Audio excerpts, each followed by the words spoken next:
High. আচ্ছা, তো আমরা পড়ছিলাম নিউক্লিয়ার রেডিয়েশনের সাথে ম্যাটারের ইন্টারাকশন, এবং সেখানে আমরা অনেক রকম ভ্যারাইটি আছে। তো চার্জড পার্টিকেলের সঙ্গে interaction, energy loss by ionization, Bethe Bloch formula. এরপর দেখলাম হেভি আয়ন ম্যাটার ইন্টারাকশন, তারপর দেখলাম বেথে ব্লক ফর্মুলাতে মেইনলি আমরা দেখছি energy loss rate D DX. Bethe Bloch formula একটা ক্লাসিক্যাল আর্গুমেন্ট, তারপর রিলেটিভিস্টিক কারেকশন, তারপর quantum correction. Quantum correction is important. Quantum correction is important when we are considering the interaction with proton, right? For lighter particles, for proton, তখন আমাদের quantum effect consider করতে হচ্ছে।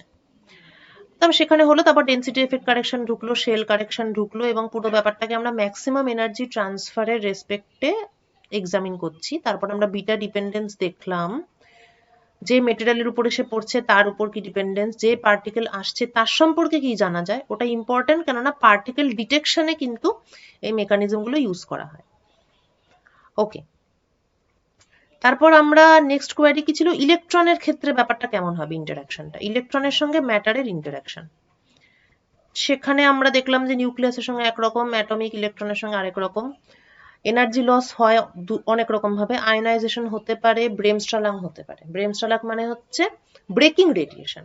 Particle যদি decelerate করে তখন একটা kinetic energy loss হয়, সেটা রেডিয়েশন হিসেবে বেরোয়। এইবার একটা খুব interesting type of electromagnetic radiation is Cherenkov radiation. খুব important, famous, it commanded a Nobel prize. এটা লাস্ট ক্লাসে আমি বলছিলাম, এবং পার্টিকেল ডিটেক্টরের ক্ষেত্রে এটা প্রচন্ড একটা ভাইটাল জিনিস। তো বেথে ব্লকে আমরা যদি একটু মনে করি, বেথে ব্লকে যে ডিএক্স যে ফর্মুলাটা ছিল এনার্জি লস, সেখানে একটা কারেকশন টার্ম ছিল which was called density correction. Okay, তো ডেন্সিটি কারেকশনের ব্যাপারটা বক্তব্য কি ছিল, যে মেটেরিয়াল পোলারাইজড হয় এবং তার ফলে ও একটা ইলেকট্রোম্যাগনেটিক ফিল্ড ক্রিয়েট করে, যেটা অরিজিনাল ফিল্ডকে স্ক্রিন করে, রাইট? তো তার মানে পোলারাইজেশনটা একটা ফ্যাক্টর। এখন চার্জড পার্টিকেলটা যখন পাস করছে তখনও অ্যাটমিক মানে অ্যাটমগুলোকে পোলারাইজ করছে, অ্যাটমিক ডাইপোল ক্রিয়েট হচ্ছে। যদি চার্জ পার্টিকেলের ভেলোসিটি c/n এর থেকে কম হয়, n হচ্ছে মেটেরিয়ালের রিফ্র্যাক্টিভ ইন্ডেক্স, তো c/n এর থেকে যদি কম হয় তাহলে ডাইপোলগুলো সিমেট্রিক, ঠিক আছে? এই যে আমরা ছবিতে দেখতে পাচ্ছি যে উপরে যতগুলো আছে নিচে ততগুলো আছে, চারপাশে একই রকম ভাবে অ্যারেঞ্জড আছে।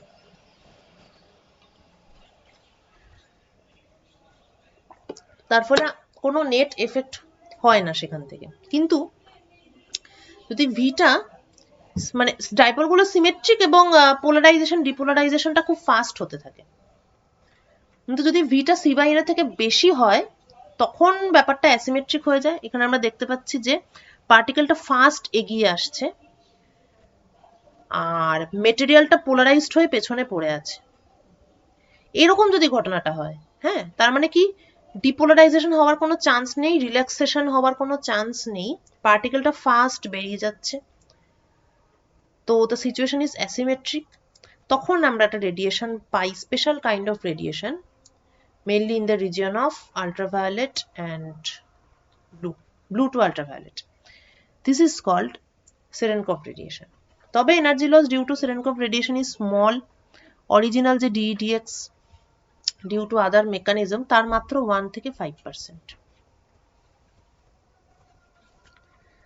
তো if charged particles move through some material index of refraction n, then it is polarized by electromagnetic field of a flying particle. এবার যে পোলারাইজেশন হলো, এগুলো ডিস্ট্রাকটিভলি সুপারপোজ করে এবং পার্টারবেশন রিল্যাক্স হয়ে যায়, কোনো নেট এফেক্ট থাকে না। যদি পার্টিকেলের স্পিডটা কম হয়। আর যদি পার্টিকেলের স্পিডটা বেশি হয় তখন আর রিল্যাক্সেশনের সময় থাকে না, রিল্যাক্সেশনের আগেই পার্টিকেলটা মুভ করতে থাকে, তার ফলে একটা নেট রেডিয়েশন ক্রিয়েট হয়। এটা একটু ওই স্ফেরিক্যাল ওয়েভ এবং ওয়েভ ফ্রন্টগুলো আঁকলে ব্যাপারটা বোঝা যাবে অ্যাকচুয়ালি। আচ্ছা, এখানে আমরা দেখছি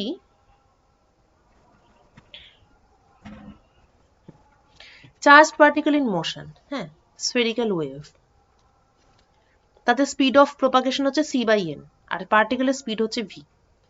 তো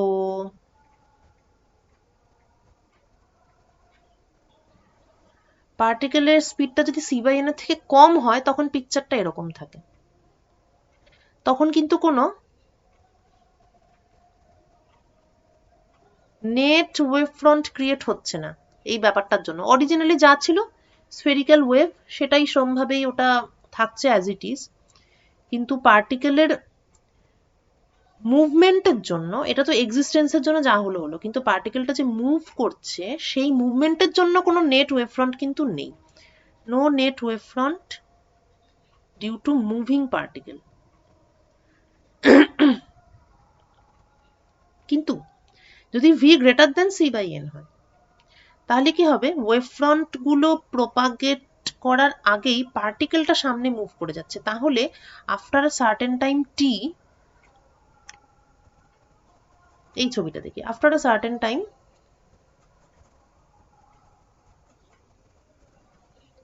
ডেল্টা টি, ডেল্টা টি টাইম পরে আমরা দেখছি যে এই যে ওয়েভ ফ্রন্টটা এটা এখানে এসে পৌঁছেছে, কিন্তু এই একই সময় মানে তাহলে এই রেডিয়াসটা হচ্ছে c/n ইন্টু ডেল্টা টি,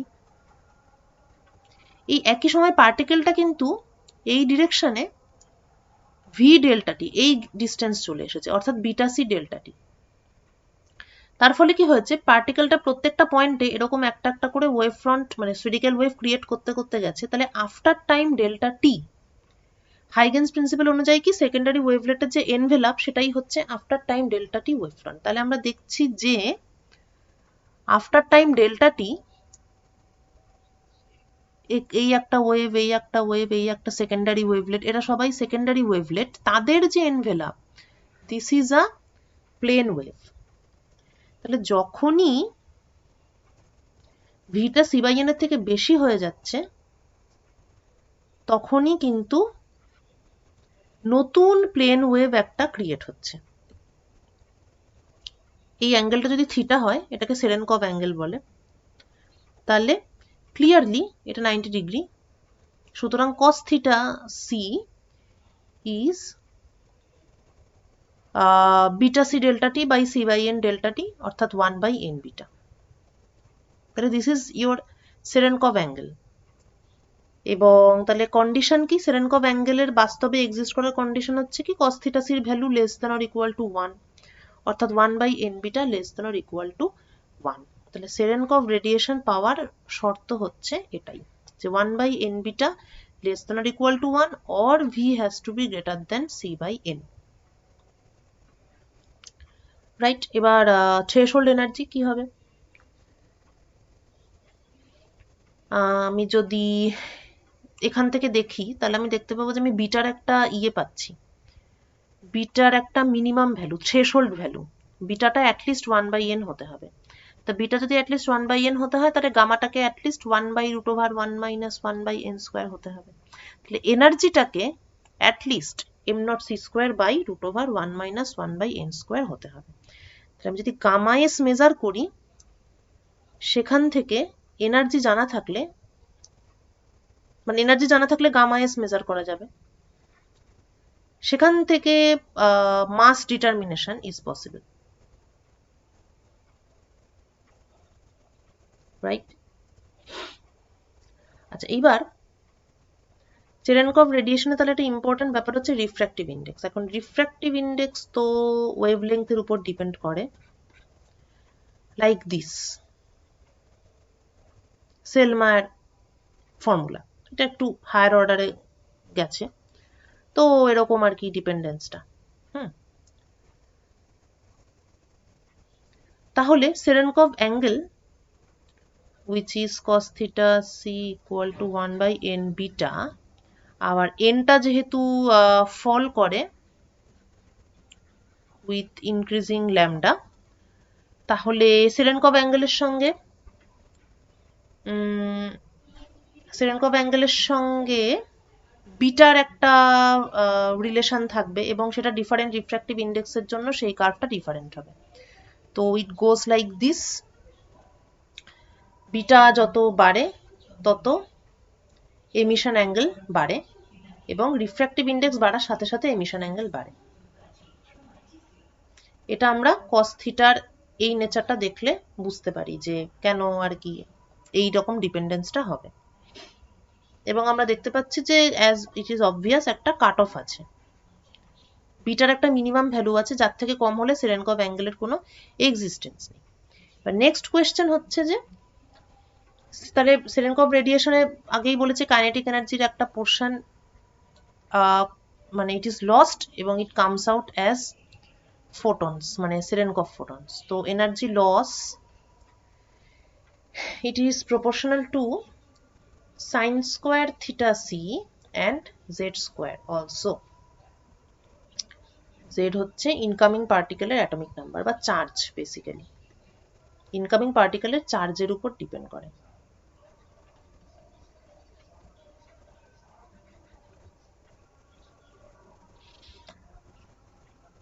তো এবার energy loss by Cherenkov radiation is very small with respect to ionization. তো আয়োনাইজেশনটাই মেনলি কন্ট্রিবিউট করে, কিন্তু সেরেনকভ রেডিয়েশন ইম্পর্টেন্ট কারণ ওটা সহজে মেজার করা যায়, অ্যাঙ্গেলটা মেজার করা যায় এবং অ্যাঙ্গেল থেকে আনুষঙ্গিক অনেক প্যারামিটার মেজার করা যায়।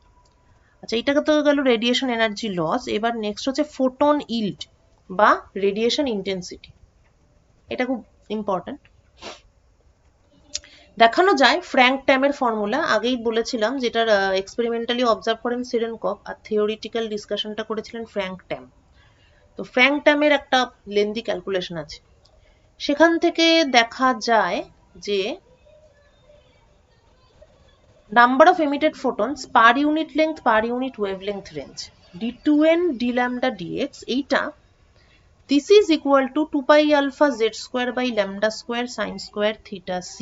আলফা হচ্ছে ক্রস সেকশনাল এরিয়া, জেডটা তো ইনকামিং পার্টিকেলের জেড, ক্রিটিক্যাল অ্যাঙ্গেল। ঠিক আছে, এটা একটু মনে রাখতে হবে। আমি যদি এনার্জি ডিপেন্ডেন্সটা দেখতে চাই, অর্থাৎ d2n d dx এনার্জির সঙ্গে কিরকম ডিপেন্ড করে,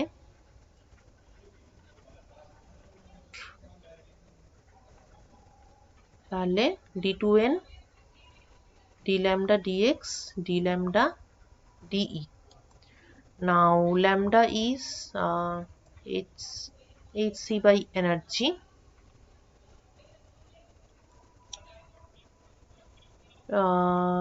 d lambda, okay, d lambda de সেটা হবে তাহলে minus hc de by e square, এবং ই স্কোয়ার হচ্ছে এইচ স্কোয়ার সি স্কোয়ার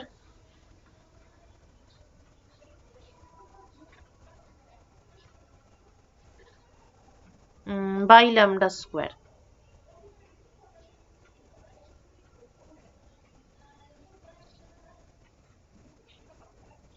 এই তো এটাকে যদি আমি এখানে পুট করি তাহলে দেখা যাবে যেখানে নিচে ল্যামডা স্কোয়ার আছে এখানে উপরে ল্যামডা স্কোয়ার আছে, এটা ক্যান্সেল আউট হয়ে যাবে। তাহলে d2n d dx এটা কিন্তু ইন্ডিপেন্ডেন্ট অফ এনার্জি। তাহলে ফোটন ইল্ড মানে পাথ লেংথের মানে পয়েন্টটা আমি বাদ দিলে বাকি পার্টটা বলছি, photon yield dn d lambda with respect two wave length, সেটা কিন্তু স্মল ওয়েভ লেংথে ডমিনেন্ট। এটাই বলছিলাম প্রথমেই যে Cherenkov radiation is essentially blue to ultraviolet, ওই রেঞ্জেই ফোটনিলটা বেশি এবং ইন্টেন্সিটি বেশি। তবে এনার্জির উপর কোনো ডিপেন্ডেন্স নেই, এনার্জি রেসপেক্টে কনস্ট্যান্ট। এটা একটা কিউরিয়াস ব্যাপার। ওয়েভ লেংথের ক্ষেত্রে স্মল ওয়েভ লেংথে ডমিনেন্ট, কিন্তু এনার্জি রেসপেক্টে সব এনার্জিতেই ইন্টেন্সিটি সেম। এবার আমি যদি dn/dx ক্যালকুলেট করতে চাই যে পার ইউনিট পাথ লেন্থ কিরকম ইন্টেন্সিটি হবে, তাহলে আমাকে জাস্ট d ল্যামডার উপর ইন্টিগ্রেশন করতে হবে। এই রিলেটেড কিছু ম্যাথমেটিক্স মানে ম্যাথমেটিক্যাল ক্যালকুলেশনে এই ব্যাপারটা আর কি হেল্পফুল, কেননা আলটিমেটলি আমি ইন্টেন্সিটিটাই এক্সপেরিমেন্টালি মেজার করছি।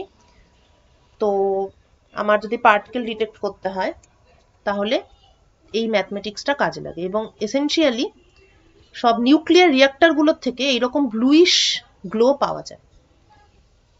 এটাই this is due to Cherenkov radiation. এবার সেরেনকভ রেডিয়েশন থেকে কিভাবে পার্টিকেল ডিটেক্ট করা যেতে পারে জাস্ট একটা এক্সাম্পল দিচ্ছি। আমরা জানি যে একটা থ্রেশহোল্ড আছে, বিটার একটা থ্রেশহোল্ড আছে, সেই থ্রেশহোল্ডটা হচ্ছে 1/n। ঠিক আছে, beta has to be greater than 1/n। তো সাপোজ আমাদের একটা মিক্সচার অফ মানে একটা কসমিক রে এসেছে, তার মধ্যে অনেক কিছু থাকতে পারে, থাকে পায়ন থাকে, ক্যায়ন থাকে, অনেক কিছু থাকে, তাদের ডিফারেন্ট মোমেন্টাম। এবার আমি দুটো মিডিয়াম নিলাম, আলাদা আলাদা রিফ্র্যাক্টিভ ইন্ডেক্স। ঠিক আছে, ডিফারেন্ট, এদের ডিফারেন্ট মোমেন্টাম থাকবে এবং ডিফারেন্ট ভেলোসিটি।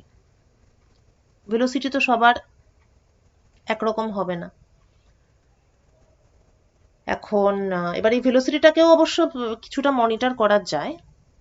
তো আমি রিফ্র্যাক্টিভ ইন্ডেক্স এমনভাবে চুজ করলাম যাতে এই লিমিটটা, মানে এদের তো ডিফারেন্ট ভেলোসিটি, তাহলে বিটা পাই, বিটা কে আর বিটা পি, তিন রকম আর কি আমি থ্রেশহোল্ড ক্রিয়েট করার সুযোগ পাচ্ছি, because we have particles of different velocity. Different ভেলোসিটির ব্যাপারটা কিভাবে আসছে, যদি আমি সামহাউ এমনভাবে ব্যাপারটাকে কন্ট্রোল করতে পারি যাতে এদের মোমেন্টামটা সেম হয়।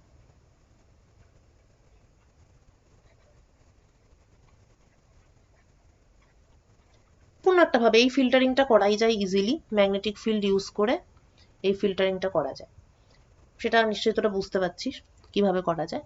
মোমেন্টাম যদি ইকুয়াল হয়, যেহেতু এদের মাস ডিফারেন্ট, তাহলে ভেলোসিটি ডিফারেন্ট, আর মোমেন্টাম ইকুয়াল, সেটা ম্যাগনেটিক ফিল্ড ইউজ করে যখন আমি ওই বেন্ডিংটাকে ইউজ করে, যখন আমার সাইক্লোট্রন মোশন আর কি করে যখন আমি ফিল্টারিংটা করছি, তখন আমার মোমেন্টামটা জানা থাকছে, রাইট। এবার ওদের মাসগুলো ডিফারেন্ট, তাহলে ভেলোসিটি গুলো ডিফারেন্ট। এবার স্ট্যান্ডার্ড ডেটা আমার জানা আছে, ডিফারেন্ট মানে কি কি পার্টিকেল থাকার পসিবিলিটি আছে সেগুলো সম্পর্কে আমার একটা ইনিশিয়াল গেস আছে। এবার মেটেরিয়ালটা যদি আমি এমনভাবে চুজ করি যাতে একটা মেটেরিয়ালের ক্ষেত্রে হয়তো বিটা পাই আর বিটা ক্যায়ন সেগুলো 1/n2 থেকে বেশি, মানে অর্থাৎ একটা মানে তার মানে মেটেরিয়াল n2 এটা পায়ন এবং ক্যায়নের জন্য থ্রেশহোল্ডটাকে স্যাটিসফাই করছে। আর n1 এর ক্ষেত্রে আমি যদি এমনভাবে সেট করি ব্যাপারটা যে শুধু পায়নের ক্ষেত্রেই থ্রেশহোল্ডটাকে স্যাটিসফাই করছে, তাহলে যদি সেরেনকভ রেডিয়েশন দুটোতেই দেখতে পাই তাহলে নিশ্চয়ই পায়ন আছে এর মধ্যে প্রেজেন্ট। যদি সেরেনকভ রেডিয়েশন C2 তে দেখতে পাই, C1 এ দেখতে না পাই, তাহলে নিশ্চয়ই ক্যায়ন প্রেজেন্ট আছে। আর যদি কোনোটাতেই না দেখতে পাওয়া যায় তাহলে নিশ্চয়ই প্রোটন প্রেজেন্ট আছে। তাহলে সেরেনকভ রেডিয়েশন দেখতে পাচ্ছি কি পাচ্ছি না, মানে আমি যদি রিফ্র্যাক্টিভ ইন্ডেক্সটাকে ক্লেভারলি কন্ট্রোল করি এবং টিউন করি, একটা রেঞ্জের মধ্যে টিউন করলাম, চেঞ্জ করতে করতে গেলাম, তখন সেখান থেকে আমি ডেটা এক্সট্রাপোলেট করে পায়ন, ক্যায়ন, প্রোটন স্ট্রিমের মধ্যে কি আছে না আছে সেগুলো আইডেন্টিফাই করতে পারি। আচ্ছা, এটা হচ্ছে একটা plot of photon yield versus beta, অর্থাৎ এই জিনিসটা dn/dx এইটা ভার্সাস বিটা বা এইটা আছে। এখানে আমরা দেখছি যে বিটা স্কোয়ারটা নিচে আছে ইন দ্য ডিনোমিনেটর, কিন্তু সামনে আবার একটা মাইনাস সাইন আছে, তার মানে বিটা বাড়লে ফোটন ইল্ড বাড়বে। ঠিক আছে, লিকুইড বা সলিড গ্যাসের ক্ষেত্রে এটা স্ট্রেট লাইন, কিন্তু লিকুইড বা সলিডের ক্ষেত্রে এটা একটা কার্ভ। এবং অবশ্যই there is this threshold.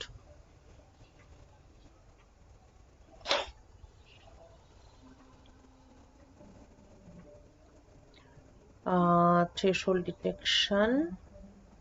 আচ্ছা, Cherenkov রেডিয়েশনের অ্যানাদার অ্যাপ্লিকেশন হচ্ছে, আগেই বলেছিলাম যে পার্টিকেল ডিটেক্টরে মানে ইট ইজ, যেহেতু অ্যাঙ্গেলের একটা ব্যাপার আছে এবং অ্যাঙ্গেলের সঙ্গে ডিপেন্ডেন্সটা খুবই সুন্দর আর কি, cos theta c equal to 1 by n beta.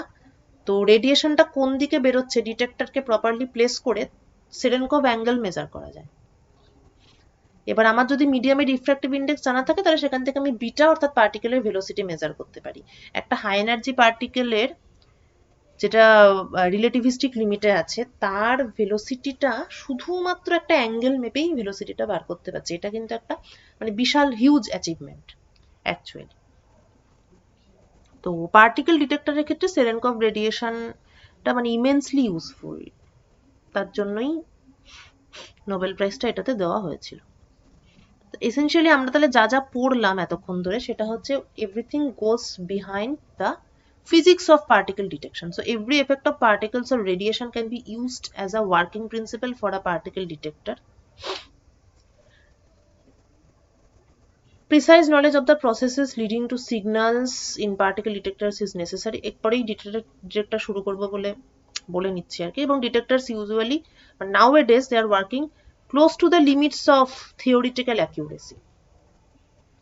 So detectors have come a long way. Detection এবং আইডেন্টিফিকেশনের বেসিক মডেলটা হচ্ছে প্রথমত ডিটেকশন, পার্টিকেল আদৌ আছে কিনা, পার্টিকেল কাউন্টিং, এবং তারপর আইডেন্টিফিকেশন বলতে মাস এবং চার্জ মেজার করা। এইটা মেজার করলেই পার্টিকেলটা কি সেটা বুঝতে পারা যাবে। অবশ্যই ম্যাগনেটিক ফিল্ড একটা ইম্পর্টেন্ট জিনিস, ম্যাগনেটিক ফিল্ড ডিফ্লেকশন ইউজ করে একটা ইম্পর্টেন্ট ডেটা পাওয়া যায়।